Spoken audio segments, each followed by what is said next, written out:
welcome to the Amherst Committee for a Better Chance 40th Anniversary Dinner. I'm Martin Miller, General Manager of 88.5 FM WFCR and 640 AM WNNZ, your public radio stations.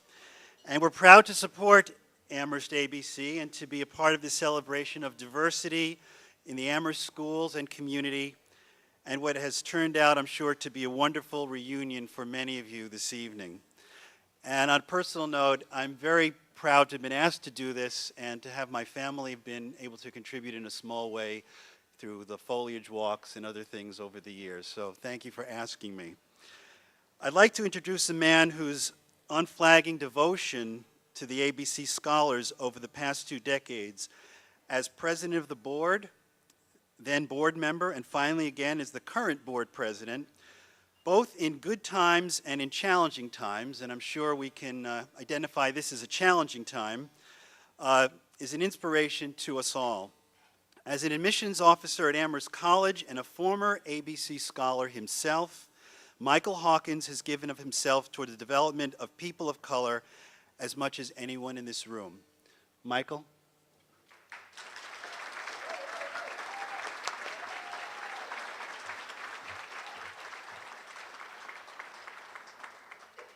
Good evening, everybody. Thank you, Martin. I want to begin by making some official thanks, formal thanks to our sponsors, which include the following: WFCR, Amherst College President Tony Marks, the Daily Hampshire Gazette, New England Environmental, Northampton Cooperative Bank, the Peter Freund Family Fund, and the Rotary Club of Amherst.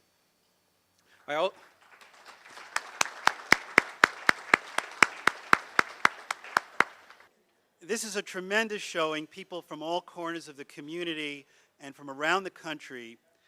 Let's give them a round of applause once again.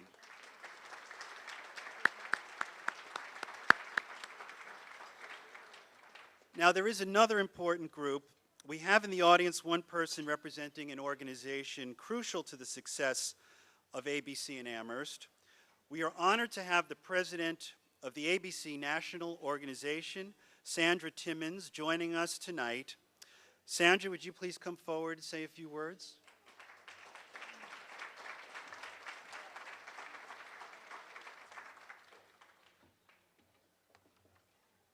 Good evening. And thank you so much for allowing me to be here. It's so great to see this outpouring of support from this wonderful community. I was thinking the same thing as he said. I said he should have started with who is being introduced to a better chance for the first time, and maybe 1 or 2 people would have stood up then. We are mostly family and friends and supporters in this room, and I know that many of you know the work of Amherst, A Better Chance, quite well. And I know tonight, as I have talked with many of you, you've asked me to say a little bit about the national organization, so I wanted to give you just a quick snapshot to give you a sense of the overall impact. A Better Chance is now in its 46th year. Last year we had a big 45th anniversary celebration. We started in 1963 with 55 male students and 9 schools. And since that time, we have added more than 12,000 scholars to the pool of well-educated, well-prepared young people who can compete effectively in rigorous schools, in leading colleges and universities, and the workplace. The scholars who are attending school here now at Amherst are part of a network of nearly 1,900 A Better Chance scholars attending about 315 schools across the country, and that's including independent boarding, day, and public schools. In its earliest days, A Better Chance was primarily a northeastern boarding school program. However, now our students are pretty evenly divided between independent day schools and boarding schools, which speaks to the national growth of the program. About 90% of them attend those schools, and approximately 10% attend high-performing public schools and about 25 community school programs throughout the country. Andover is the oldest operating program, beating you all by just 2 years, and Westport is the newest. And so when we started this organization nearly 46 years ago, the goal was to really change the face of leadership by matching talent to a better chance. And our founders really did believe that this program would lead to doctors, lawyers, entrepreneurs, educators, and even governors and presidents. And we're just as pleased as we can be that Massachusetts Governor Deval Patrick is boldly crediting a better chance with helping him turn his dream into the reality that exists today. So we're proud of him. He's a wonderful advocate for this program, and we think that a better chance has helped our nation get very used to the idea of different kinds of people taking on leadership roles, and it has influenced racial understanding, community building, leadership development, diversity, but most importantly, we think it's opened minds and broadened horizons for the people that it has touched. So I thank you for the invitation to share with you, and I commend our wonderful honorees for their commitment, those founding members, for their vision and energy, your current leadership, ably led by a Better Chance alumnus Michael Hawkins. And finally, I thank this wonderful community of supporters for your generosity that's helped make the Better Chance possible. So again, thank you for allowing me to share with you, and happy anniversary.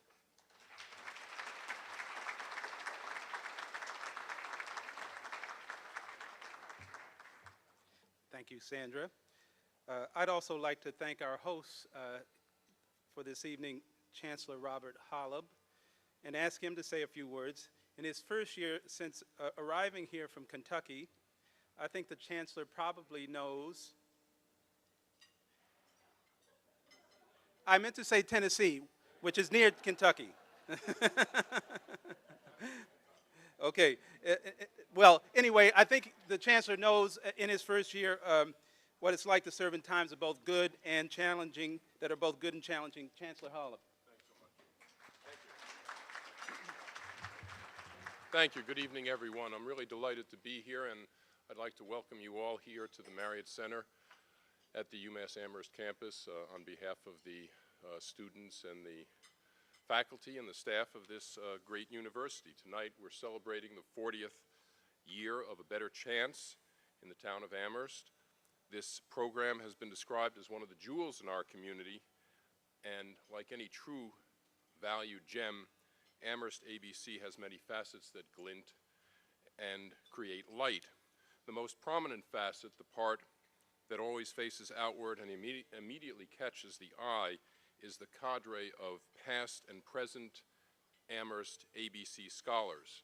For 40 years, these young men have arrived in Amherst, leaving behind family and friends, and with a tenacious understanding of the incalculable value of attaining an education, they have immersed themselves in intellectual and personal development. Over the years, their values, discipline, and brotherly support for each other have taken hold of Amherst and inspired this community. It is this inspiration and the community's resulting call to action which provides another facet of the jewel. Today, of the 314 schools that participate in the Better Chance nationally, less than 30 are public high schools. The vast majority of participating institutions are private independent schools. As a community-based program successfully operating, Amherst ABC requires that all of you and many others not here tonight create and maintain an academic, financial, physical, and emotional infrastructure for these students. Like the ABC scholars' understanding of an education, the breadth and depth of community involvement is also incalculable. Year after year, for 4 decades, inspired by the tenacity of these young men, this community has met the challenge. The volunteer board and its committee members raise money, monitor the personal and academic progress of the students, balance the books for the house budget, and continue to recruit new students. Local college students volunteer as tutors. The people of Amherst give generously during the annual walk and other campaigns. People open their homes as host families to the students. Individuals in the community donate their time and skills to maintain the ABC House located appropriately in the heart of downtown Amherst. Amherst ABC, held up at any angle, is indeed a precious jewel for this community and the exceptional young men it serves. Tonight, we celebrate all of you. Thank you and welcome here. But let's remember what we're celebrating, because we are celebrating something that Amherst should be astonishingly proud of, and that America, God willing, will be proud of as a country as a whole going forward. I'm here simply to thank you for your support for ABC. The college is proud of its small part in this. It is more proud of its faculty and staff and students who have played leadership roles in this endeavor. I will confess I'm proud to be personally a supporter of ABC as best I can be. And those of you who aren't yet, I urge you on. So there, I fulfilled my college president role. I've fundraised.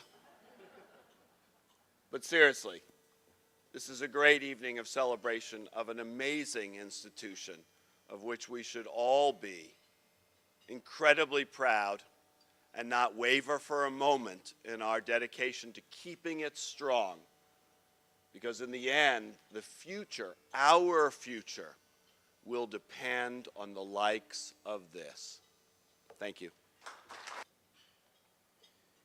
Thank you, Tony. I know that the spirit that Tony talked about that supports and makes this effort thrive and this community thrive, we also have in our champions at the State House. And I believe Representative Ellen Story, and I thought Senator Stanley Rosenberg, he is here. Great. Both Ellen and Stanley are here, and we'd like them to say a few words. I would like to echo everything that Tony Marks just said. That was a fabulous, off-the-cuff speech.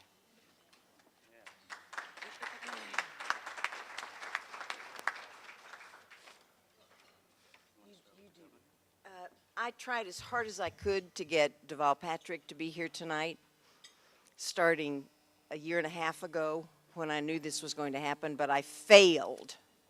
He is in Chicago tonight, but he did send a video. And we do have a nice citation from the governor, which says the expected things that you would imagine that it says. And so I will not read it.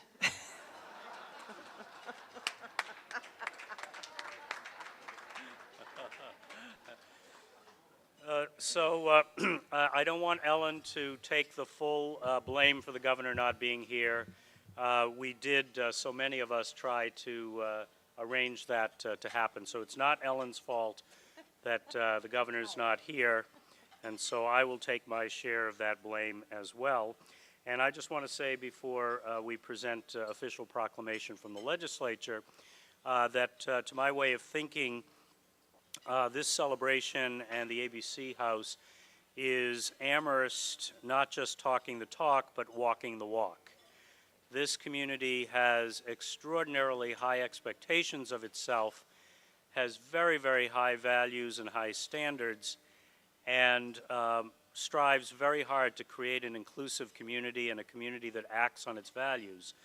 And this program, this project, which is now celebrating its 40th year, is just one of those extraordinary examples of us living up to our potential and our values and doing the right thing for the right reason and doing it extremely well. And I take pride as a resident of the community in hearing tonight that of the many, many programs around the country, that of all of them, only 30 are in the public schools, and that one of those 30 is right here in Amherst. And I think that just speaks volumes about this community, the people in this community, and its values.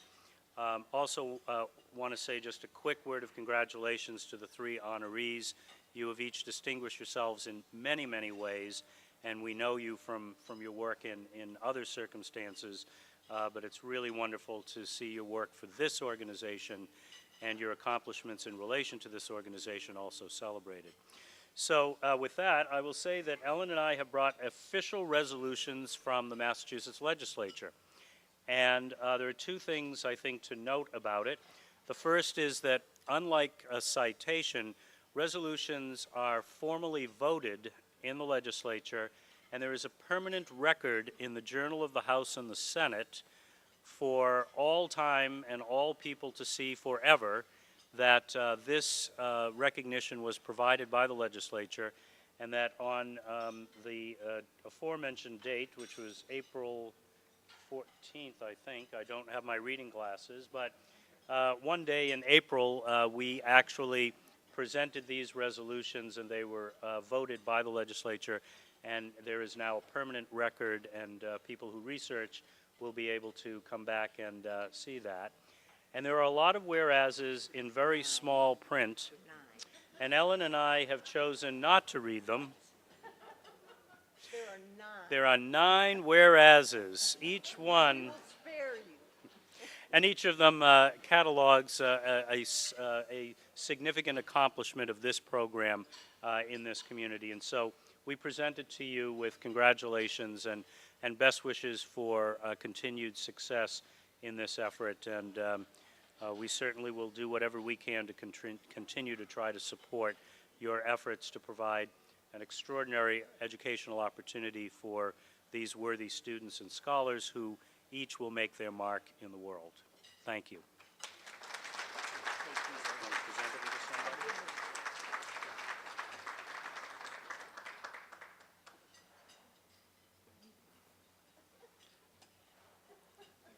Thank you, Senator Rosenberg and Representative Story. And even though you didn't get to hear the citation, you will get to hear the governor. I guess he gets the last word because he sent a video.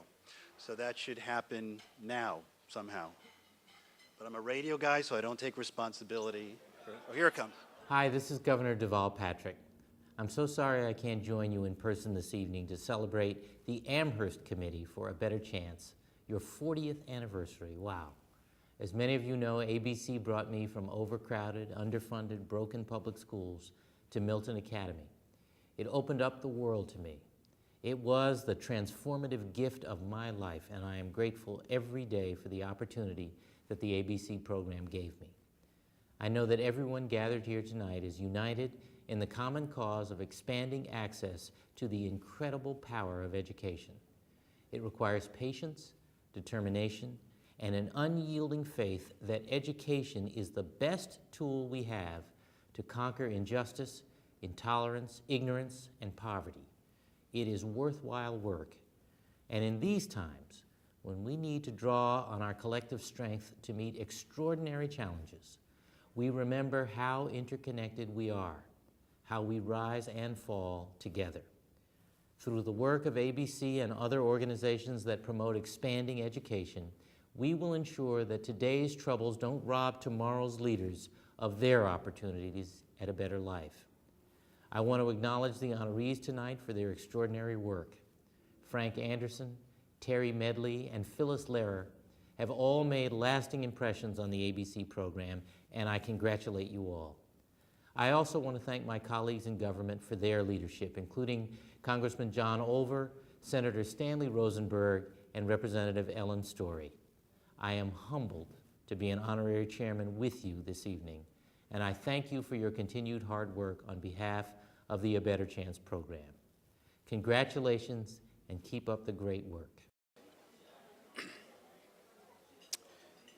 When I met our first honoree just a few months ago, I had some idea of the tremendous energy, leadership, and character it took to establish an ABC program in Amherst in the 1960s.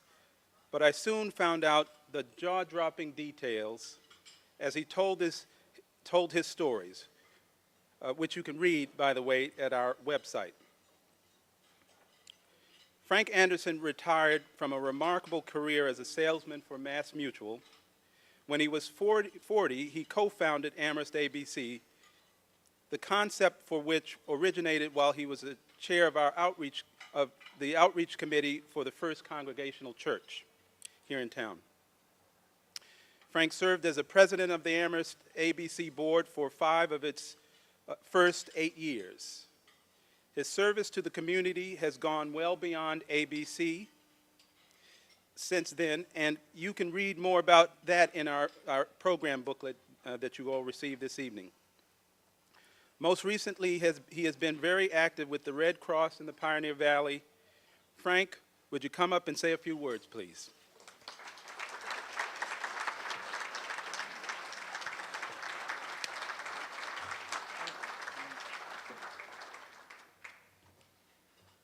Before I start, I should say that I'm also on the board of this man's program, and I'm very proud to be that also, WFCR. Good evening. That's pathetic. Let's try it again. Good evening. Good evening. Thank you very much. We're all in the same room. We're all on the same page. I am honored to be here. But I want you to know that I'm here only because I am the last man standing in this operation. I was 41 when this program started, and I'm not going to tell you how old I am now. This is a remarkable program. It did start in that church. The thing that made it really great, and you know, this is a program that has been brought about by hard work and a pocket full of miracles. And I want to talk to you briefly tonight about the hard work, but also about the pocket full of miracles that have come from this program. We found out about a program in Hanover, New Hampshire, which was the first public school ABC program in the country. I contacted a man named Tom McCullough, who was a math teacher in Hanover, New Hampshire. He decided to come down and speak to a group of us, but not only in the church. We opened that meeting to the entire community, which is what made this work. We held a meeting that was supposed to last 2 hours. Tom McCullough came down with several of his ABC scholars. They put on a panel. The room was packed. The meeting went for 4 hours. By the time the meeting was over, this was an exploratory meeting. Is this something that we're interested in? By the time that meeting was over, we had a board of directors. Everyone was appointed. Everyone knew what his job was to be. That's a miracle. In one evening, we put this program together. Just incredible. The first chair of our board was Bob Ward. Bob Ward was the dean of students at Amherst College. Nat Reed was working with him. He was the dean of freshmen at Amherst College. It was a marvelous evening. That was miracle number 1. Incidentally, my mother always wanted me to be able to smell the roses, and I guess tonight's the night. The next miracle happened when we needed a tuition waiver. And the question was how to get the tuition waiver in this community. We held some meetings, we talked about it. We decided to go to the school committee and see if we could get a tuition waiver. The school committee then, and I think probably still is, but I don't know this, was 3 people from Amherst, a person from each one of the rural communities around us, and a chair. Now we knew going in that the 3 communities surrounding Amherst were going to vote no, because they always voted no about money. I mean, couldn't do anything with it. We also knew that the 3 people from Amherst were going to vote yes. So that was solid. But then we had to talk about the chairman who had the swing vote, and that was Bill Atkins. Anybody here remember Bill Atkins? So Frank Anderson, with all his courage, went to see Bill Atkins. And we had a long conversation, and he was very polite, very considerate, and he said, I can't do it. I simply cannot vote yes for a tuition waiver. We held the meeting anyway. The room was packed. All kinds of teachers, students at Amherst High School filled the room. Marge Day, who's come here tonight from Oregon to be with us was in that room. The vote was taken. The 3 people from the rural area all said no. The 3 people from Amherst all said yes. And now it was up to Bill Atkins, and I'm saying, and I had given an impassioned plea again before this group. I'm not that good because it was going to be no. Bill Atkins got up, and this is what he said. He said, we had a basketball game here last night. He said, the game was tied right down toward the end. We only had a couple of seconds to go. And one of those ABC boys took the ball, threw it halfway down the court. It went into the basket. We won, and I vote yes. Now, that's an absolutely true story. And the result was fine. The reasoning was kind of lousy, but the result was terrific. That was miracle number 2. Miracle number 3 had to do with the woman who owned the house that we rented came to me and said, I want to sell the house. Now, here we are with these youngsters who come down here. They're living in the house. We have a resident director. We have a cook. Everything is in line. And this woman comes to me and says, I want to sell the house. We had no money. Incidentally, I go backwards. I was the first treasurer in this organization. Easiest job I ever had. We didn't have any money. I didn't have to worry. Wonderful. So at any rate, how are we going to get this house? I went to my good friend, Elder. He was a wonderful man, and he was our conservative on the board. I insisted if we're going to have a board, we're going to have somebody conservative to talk to the people who may fight this system. Harold Elder was a delightful man. I went to him and I said, Harold, I don't know many people in this town. I was fairly new here at the time. I said, I want you to pull together the powerhouse in this community. And let's have a breakfast at the Lord Jeff, and everybody pays his own way because we don't have any money. And Harold went out and he brought in the power of that community for a breakfast. There were, I think, 12 people at that meeting. And unfortunately, they had to listen to me make this plea for what are we going to do? And I said, I don't need a solution necessarily, but we need to brainstorm this thing. How in the world can we do this as a community? And the president of the Amherst Savings Bank said, they just put through a new rule in the state. We can take a certain percentage of our money and we can put it into programs like this. He said, I think we could buy that house. This is in one meeting. He looked around and he said, we have a quorum of our board right here. Why don't we have a vote? They voted. This is one meeting. And the Amherst Savings Bank agreed to buy the house. Now, part of the bad part of that was he said, well, if we buy the house, we have to have someone from our bank on your board. And unfortunately, he named Kim Harwood, who is here tonight, who came on our board representing the Amherst Savings Bank and turned around and became our guy on the bank board, which really worked very well. That was another miracle. Just absolutely amazing that these things could be done in such a short period of time. So at any rate, I think what makes this program different. I was asked by ABC to travel around the country talking to boards of directors. This goes back years ago. I went to Green Bay, the root of the Blue Goose. I went to Madison, Wisconsin. I went to Philadelphia. I spent 2 weeks in California for ABC, in Pasadena and Carmel, trying to help build boards. One of the reasons they weren't working very well was that they were too narrow. What makes this different, what makes this community different, is at that first meeting when we put that board of directors together, there were people there from Amherst College, Hampshire College, the University of Massachusetts in Amherst, and townies, all together, working together for one common cause. That makes the difference, and it makes the difference today. I think it's a wonderful program. Now, the last miracle is our students, our scholars. What a wonderful job they have done. How difficult it must have been, and is now, for scholars to leave their families, come to a strange town. In those days, this town was very, very white. We had trouble finding African Americans to be on the board. There just weren't that many people around. and look at the change. We not only have done great things in this community for Amherst ABC, but look what these young people have done for this community. They've changed it, they've made it better. Thank you very much, and God bless you all. Greg.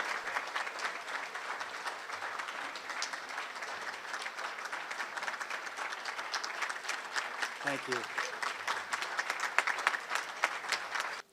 Our next honoree is well known to the readers of the Daily Hampshire Gazette and the Amherst Bulletin. Phyllis Lara has led a distinguished career as a local journalist with a concentration on education, and she has illuminated the stories of the town and the ABC program with diligence, compassion, and fairness. Phyllis, would you come forward and say a few words?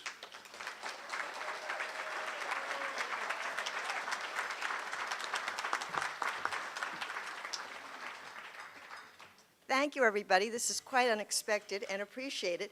And do you believe the governor knows my name? It's exciting. As a reporter for the Amherst Record, which no longer exists, the Amherst Bulletin, and the Daily Hampshire Gazette, it's been my pleasure and privilege to chronicle your stories and successes. They have been numerous, and I really appreciate it. And this is just so exciting to have such a great group of people here, and I'm glad I'm part of your archives. Thank you.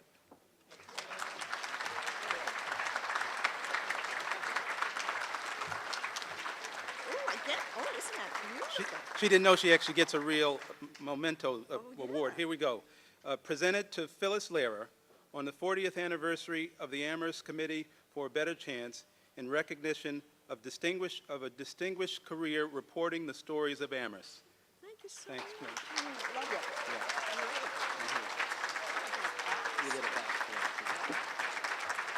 Our final speaker tonight, Terry Medley, was a member of the first cohort of Amherst ABC scholars. He was in the van that Frank drove down to Amherst from Hanover. Frank actually told me some interesting stories about that van trip. After graduating from the high school in 1970, Terry was accepted to Amherst College, and he subsequently graduated cum laude. He then went on to earn a Doctor of Jurisprudence from the University of Virginia,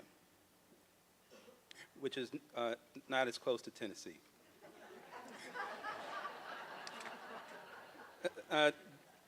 Then Terry began his amazing career in science, environmental, and regulatory matters with a particular focus in biotechnology, nanotechnology, and environmental protection laws. Some highlights include serving as an attorney in the U.S. Department of Agriculture's Office of the General Counsel, culminating as administrator of the Animal and Plant Health Inspection Service, the federal agency charged with the protection of our country's animal and plant resources.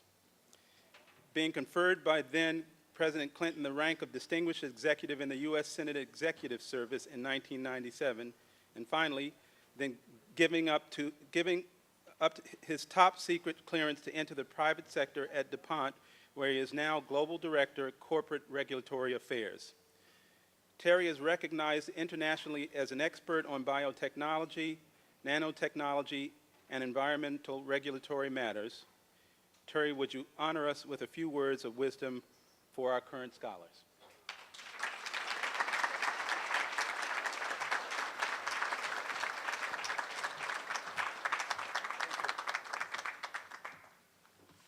Thank you very much. It was really good to come back to Amherst. I haven't been here for almost 20 years now, and I truly want to thank John. We've talked a lot via email and the phone, and so it's an honor and a pleasure to be here. As I said, it's been at least 20 years since I was last here in Amherst. And a lot of things have changed. I was over at the house today and I saw the new addition. I saw the computer rooms, and of course those were not there when we were here back in 1970. And I have a lot of fond memories of my time here at Amherst. I remember that the Amherst ABC program and the town of Amherst is a place that really opened up for me, a place where I felt extremely welcome. And on my first night back to Amherst, what should happen but Julie and Mickey Marcus invited my wife and I into their home for dinner. And so I thought, a lot of things have changed, but a lot remains the same. That this is a community that welcomes you, and you feel welcome. And I thank them for having us, and we had a very enjoyable evening. When you think about that, you think that you really cannot do it alone. I was thinking about some words here, and I wanted to share with you a small saying that comes from the Sioux Native Americans. And it's an individual named Lone Man. And he said that, "I've seen in my great undertakings, it's not enough for a man to depend simply upon himself. We all need assistance, we all need opportunities." And I feel that Amherst, the ABC program, clearly gave me that. When I think about the program in 1968 through 70 when I was here, and the program today, think about what is different and what is the same. The 40 years here at ABC, and when I look at it, what's clearly evident is that the ABC program has in fact, continues to be, a guiding light for more than 100 scholars that have gone through the program. I would best describe it in the following way. Thousands of candles can be lit from a single candle, and the life of that candle does not shorten. Happiness never decreases from being shared. And that's what I feel when I think about the ABC program and the opportunities afforded me. I'm often asked, what are the lessons learned from my time here at Amherst? The one that I like to share the most is what I call the joy of learning. I came from a segregated high school in a small rural area in Virginia. Approximately 2 to 4% of my graduating class would go on to college. I found myself here in Amherst where my schoolmates, the question was not, are you going to college, but rather, which college are you going to? A very profound paradigm shift for me in my way of thinking. Clearly with that, I too thought, where am I going to college? The joy of learning. When you think about my opportunities here at Amherst, what I would say to the current scholars, and I've had an opportunity to at least meet 3 of the 6 current scholars, I would look at it and I'd say, make sure that you take advantage of the opportunities that the program presents. To do that, you will have to be focused, you will have to be hardworking and committed. And yes, you will make mistakes. We all do.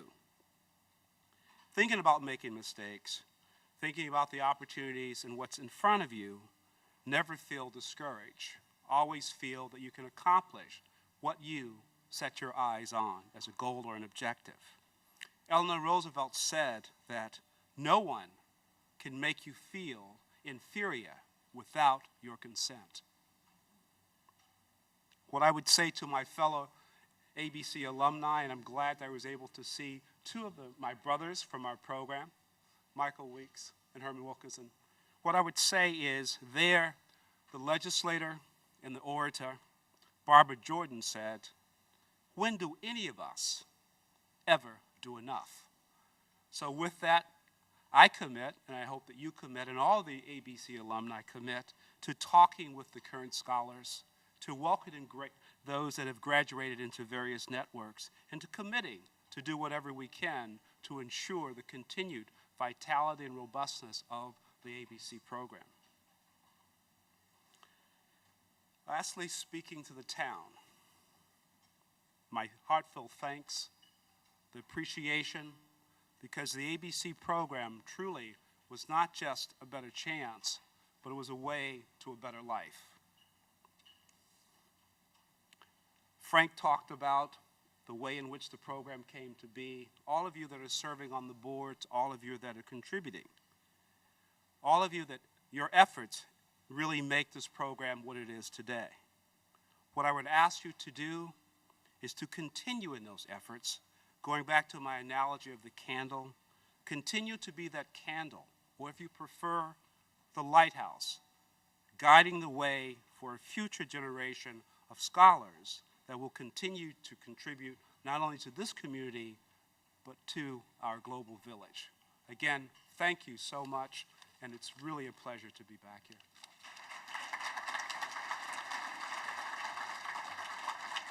Well, thank you again to all of our honorees. They represent the hard work and compassion among the community for developing the leadership potential of young men of color, their role in the ongoing story of the town, and the results of this work in the leadership ranks of our nation. I have been honored to be with you this evening. I thank you for inviting me, and I wish all the scholars, past, present, and future, much success as this program continues.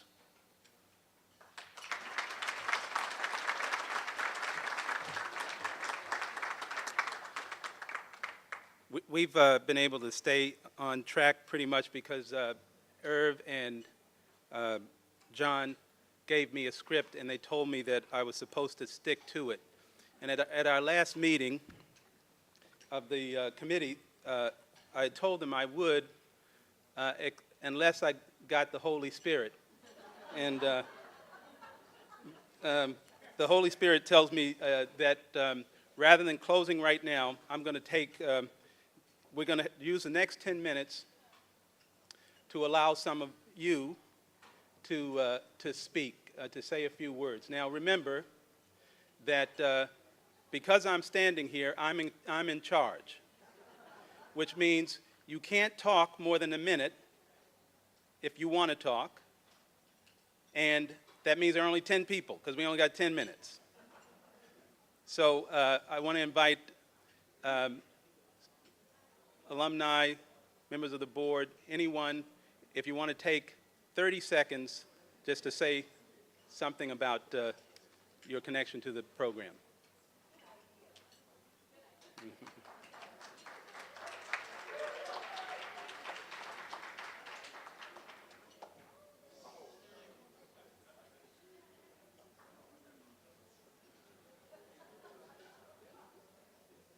Looks like Wallace is making his way.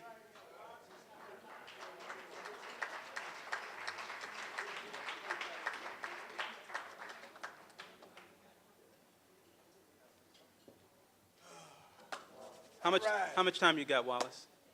Less than a minute. 30 seconds. Okay. All right. I'm just here to say that all the alumni here, we're living proof that this program works. All right, so tell your governors and your congressmen and Oprah Winfrey that this is the program to be in. All right, for me it was great. It saved my life. It saved perpetual generations of lives because I was way out there. And that's it. That's it. All right, and one more thing. I'm going to invite Mr. Michael Weeks up here. He's at my table, and I just want to say one more thing. One more. It's funny because we know about each other. Mike. We know about each other because we speak about each other because we all are united in one cause, and the cause is education of some strong black, Latino, Native American young men who made it a success. Mr. Weeks, come on up.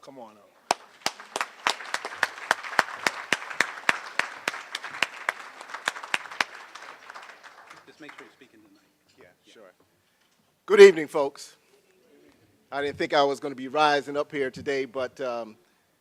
Hawkins talked about the Holy Spirit, Yes. and that's all he needed to say for me. I'm rising. I want to first thank the Amherst community because this is the first time I've able. Oh, who am I? Yeah. I thought I was introduced, but I'm Michael Weeks. I came and walked through here in 1968. Now, for those of you who lived during that period of time, you know about 1968. It was probably the most transformative year in our nation in our recent history. And what you're seeing is witnessing to 8 young men who had been part of 68. It was only but a few short months that Martin Luther King had left us, and we had been in our situations, in our communities, and wondered, what's going on? What is this world about? And there were folks up in Amherst ABC that said, we got an opportunity.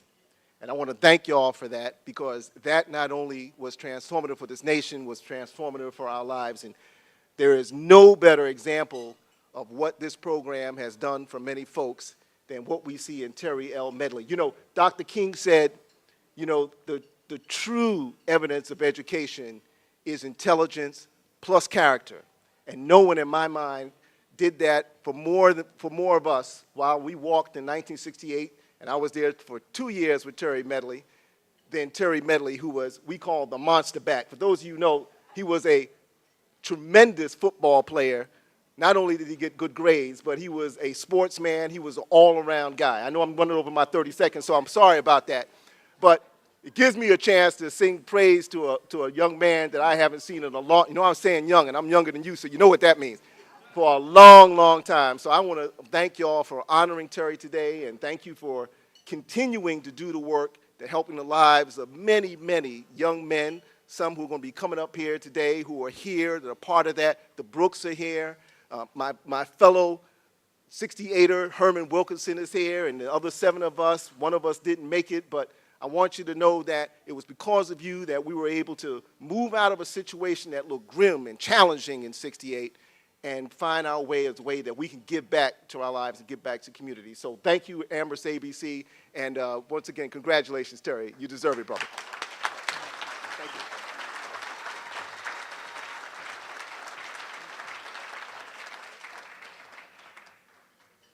Start with your name and class. Right. My name is Herbie Avejan. I'm a class of 1991.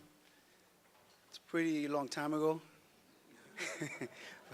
But I wanted to step up here because it's really important for me to express this. I think being from the city, I'm from the Boogie Down Bronx, and everyone thought I was nuts when I said I wanted to get out of here. I wanted to go somewhere where I felt nurtured, I felt love, and I felt that everyone was in the game with me, you know. And I wrote down a couple of notes that I brought up, but exactly what Terry Medley said is what I felt when I arrived. I arrived and I said, wow, I feel at home. I'm trying to not choke up, but it was an emotional experience that went so deep that I was sold day one. And I saw a 6'5" Mitchell Smith introducing me to Amherst, and I went, oh my, where am I coming? So it was really, you know, for a 16-year-old, 17-year-old, really frightening and really an experience. But what I want to say is, what describes my ABC experience in one word is indelible.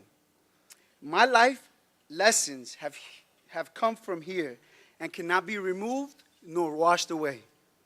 I want to congratulate everyone who participated, volunteered, donated, especially those who executed this plan, which I was surprised to hear it took 3 meetings. I don't think anything is that efficient. And one last thing is, you will forever be a part of the fabric weaved into my existence. My triumphs are our triumphs. Our triumphs are your triumphs. My children are forever indebted to you for raising and nurturing me and nurturing their father. Thank you, Herbie Avejan.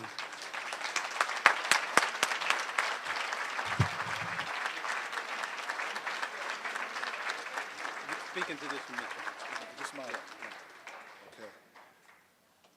Good evening, and my name is Mitchell Smith, and I am indeed honored to be here tonight.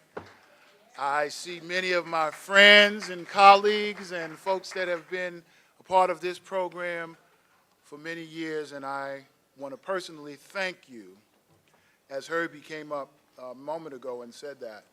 On your brochures tonight, you see a house.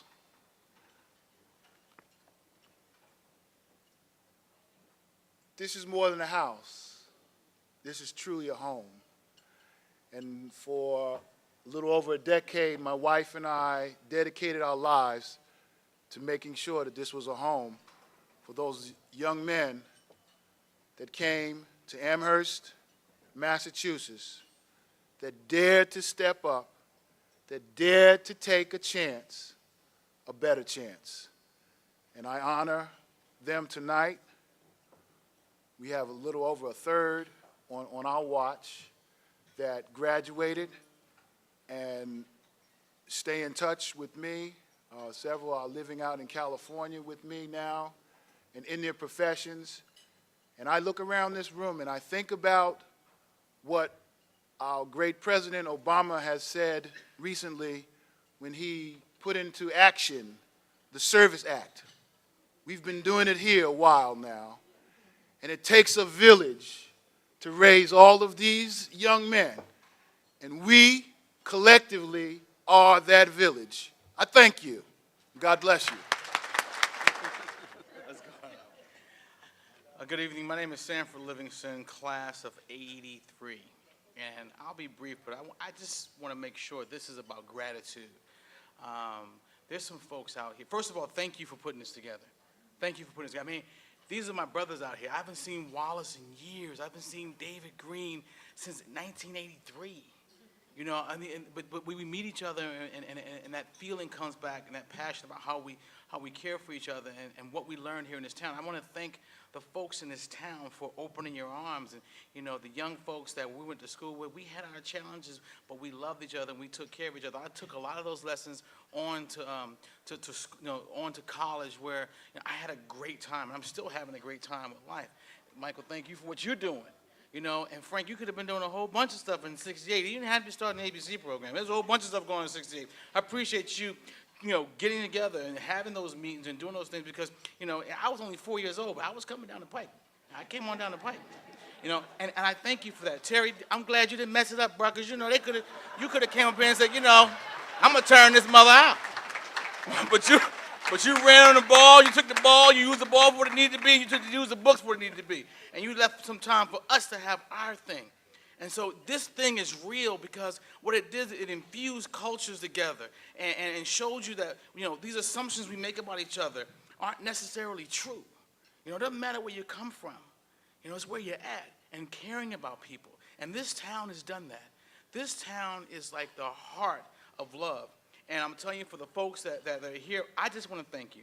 I want to thank you for all of that. And anyway, I saw some folks in this thing talking about endowments. I think we got enough scholars here now that we can start our own subcomponent of that and see if we can't make some of this stuff more real for the people coming out of the pike. I thank you for that. Thank you, Sandy. Appreciate it.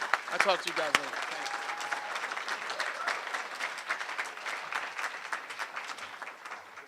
I'll go for brevity. My name is Gary Mann. I'm Gary Mann. I'm from the class of 1980, and currently I manage a global sales organization for an independent software company.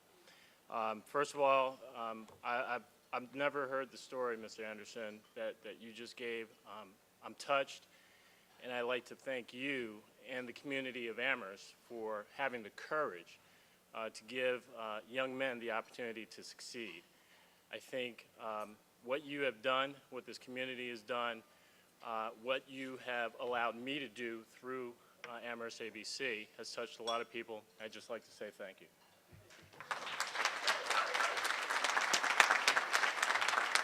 Make sure you just talk into the mic. Yeah. All right, I'm definitely going to be brief. My name is David Green. I graduated in 1981. I presently now am an Associate Dean for Academic Affairs at North Carolina Central University School of Law. And one of the things and just like all my brothers, I want to thank this community, thank Mr. Anderson, thank the Brooks, thanks Tony Bonds and Kujalia, who's sitting back there, Mr. Lamb. As an Associate Dean for Academic Affairs, I deal with a lot of young people. And one of the things that when I interact with them, and I think what I can share with them is the things that I got from this community, the struggles and support that I had. And I think one of the things that this community has done that I try to do every day with students is to make sure that the end product is where we want it to be. That not to give up on someone too quickly, because it's so easy to do that.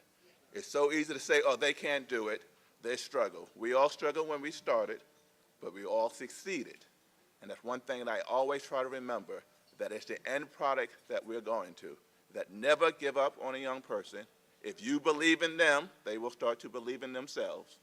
If you never give up on them, and if you're committed to them, and talk to them about being committed to themselves, they will succeed. I talked to Sean, their resident assistant, last night, and he talked about a lot of the young folks.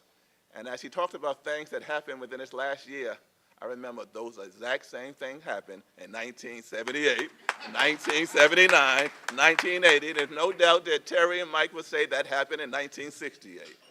But one thing that this community never did was give up on them. And that's what I'm most proud of, and I thank all of you.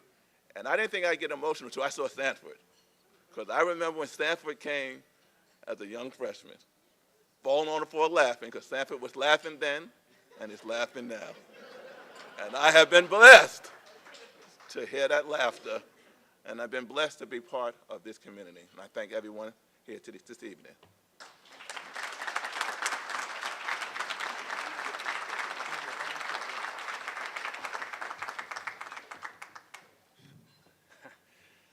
Good evening, everyone. My name is Sean Campbell. I'm from the class of 1986, actually the only person from the class of 1986.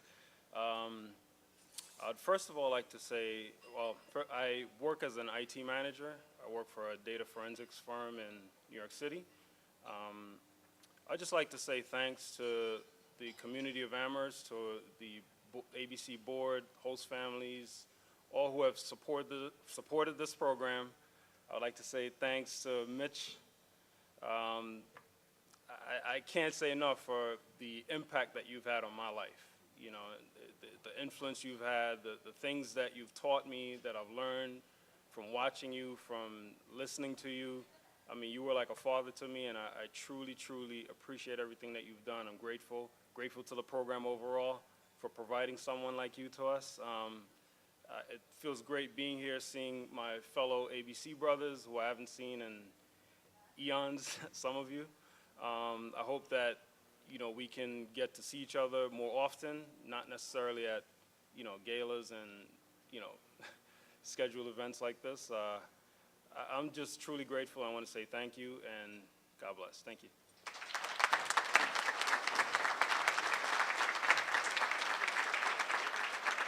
Those are terrific stories, and they will go into my own mind to a long list of stories that I have very fond memories of.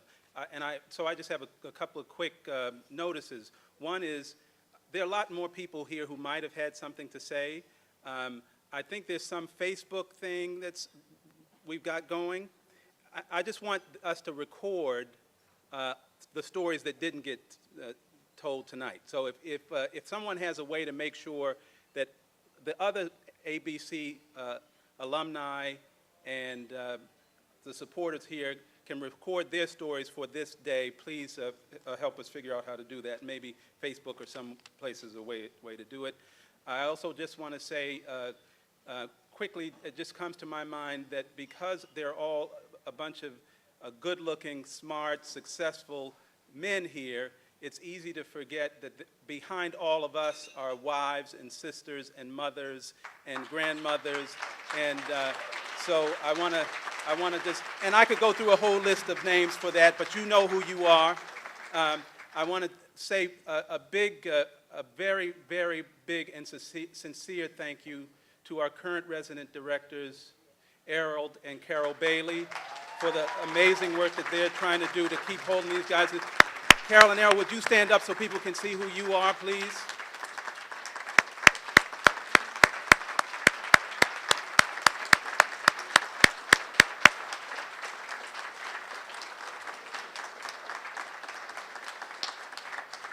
And so I'll just say finally just a real sincere thanks to everybody, all the residents and all the institutions that are represented here.